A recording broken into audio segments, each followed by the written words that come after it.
दोस्तों नमस्कार।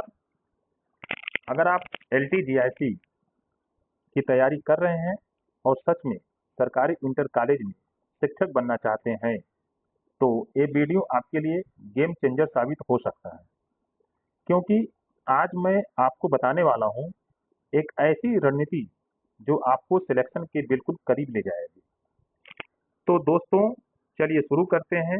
LTGIC परीक्षा में सफलता की पूरी तैयारी एक सही रणनीति के साथ, एक सही दिशा निर्देश के साथ हम तैयारी की तरफ देखते हैं और क्रम वाइज महत्वपूर्ण बिंदुओं पर चर्चा करते हैं। सबसे पहले हम UPPSC द्वारा आयोजित LTGIC परीक्षा की जो सिलेबस है उसकी पूरी तरह समझ होनी चाहिए। यदि समझ आपकी है कि यह जो सिलेबस दिया है और सिलेबस के अनुसार यदि हम पढ़ाई करें तो सफलता मुझे निश्चित मिलेगी।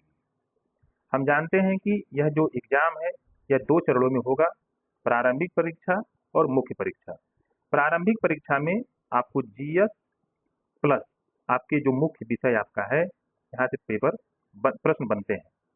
दोस्तों तो सबसे पहले आपको GS से 30 प्रश्न आते हैं और आपके विषय से 120 प्रश्न, यानी कुल 150 प्रश्न पूछे जाएंगे प्रारंभिक परीक्षा में। मुख्य परीक्षा आपके विषय की होगी, जिस सब्जेक्ट से आप फॉर्म डाले होंगे उसी सब्जेक्ट से आपकी परीक्षा होगी। और जो मुख्य परीक्षा है वह लिखित होगी।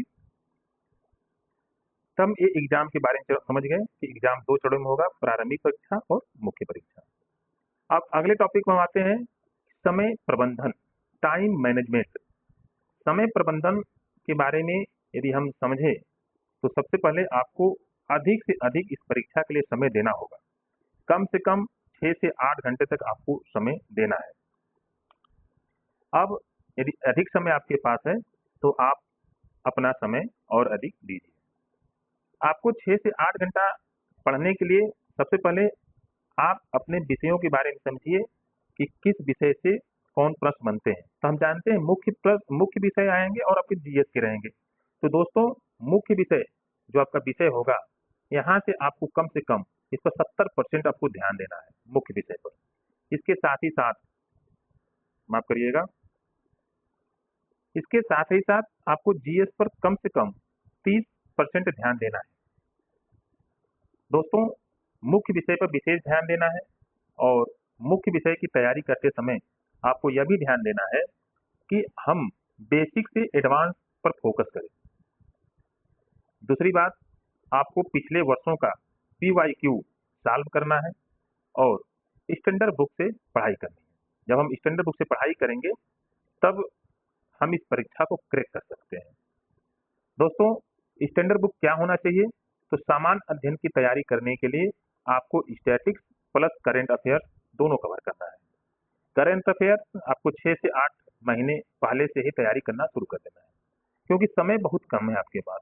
हम जानते हैं कि आवेदन प्रक्रिया शुरू हो गई है, अगस्त लास्ट तक आवेदन होगा। इसके बाद 2-2.5 महीने के बाद अक्टूबर नवंबर के आसपास आपके प्री परीक्षा हो जाएंगे। तो इसे सही रणनीति के अनुसार कम समय में आपको अधिक से अधिक मेहनत करना है।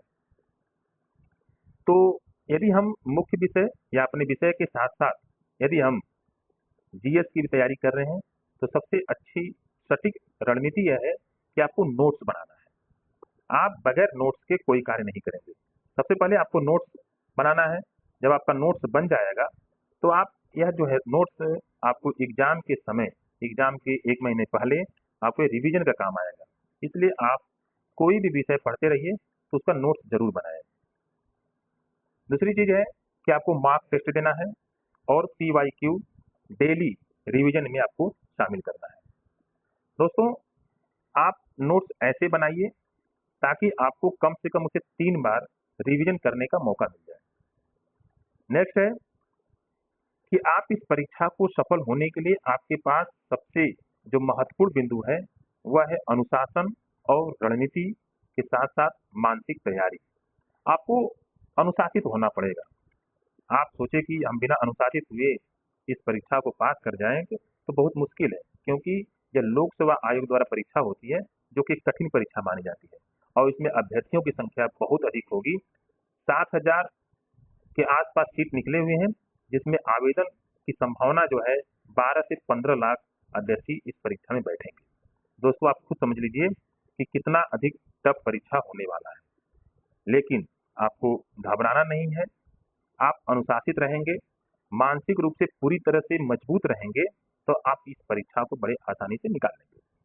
अनुशासन में आपको रोज कंसिस्टेंसी बनाए रखना है, यानी आपको प्रतिदिन पढ़ाई पर ध्यान देना है। आप पढ़ते रहिए, आपको कम से कम 8 से 10 घंटे आपको पढ़ना है। दूसरी चीज है कि आपको सोशल मीडिया से दूरी बनाए रखना है। सोशल मीडिया से पूरी तरह से आप 6 महीने के लिए दूरी बना लीजिए। सफलता के लिए सबसे बड़ी बाधक आपका सोशल मीडिया है। यदि आप सोशल मीडिया से दूरी बना लिए तो आपको परीक्षा से सफल होने में कोई रोक नहीं सकता। दूसरा दोस्तों, आपको सेल्फ मोटिवेशन प्राप्त करना है। आपको खुद मोटिवेट होना है अपने आप को लेकर, किसी की वीडियो देखकर या किसी को और सुनकर नहीं। आपको खुद करना है कि सरकारी शिक्षक बन जाएंगे, वो भी इंटर कॉलेज में। अब जान लीजिए कि सरकारी शिक्षक इंटर कॉलेज में बनने के लिए इतना अधिक रुतबा अन्य किसी विभाग में नहीं है। अच्छे खासे वेतन मिलते हैं। आप जब वेतन को देखेंगे तो आपके पास खुद आपका मन करेगा, अरे यार ये तो बहुत अच्छी चीजें हैं और मैं अधिक से अधिक पढ़ाई पर ध्यान दूंगा। तो आप मोटिवेशन लेने के लिए आप उसका वेतन देखिए, उसका ग्रेड पे देखिए और पूरी सुविधाएं देखिए। आप एक सरकारी कर्मचारी हो जाएंगे, सरकार के जितने भी कार्य हैं आपके द्वारा किए जाएंगे, तो आपकी खुशी का ठिकाना नहीं रहेगा। दोस्तों, अगर आप LTGI की तैयारी कर रहे हैं तो आपको सबसे पहले इस महत्वपूर्ण बिंदुओं को ध्यान देना है। ठीक है, तो बहुत बहुत धन्यवाद। आशा करते हैं कि आप महत्वपूर्ण बिंदुओं को समझे होंगे और अपनी रणनीति के अनुसार तैयारी कर रहे होंगे। धन्यवाद। जय हिंद। जय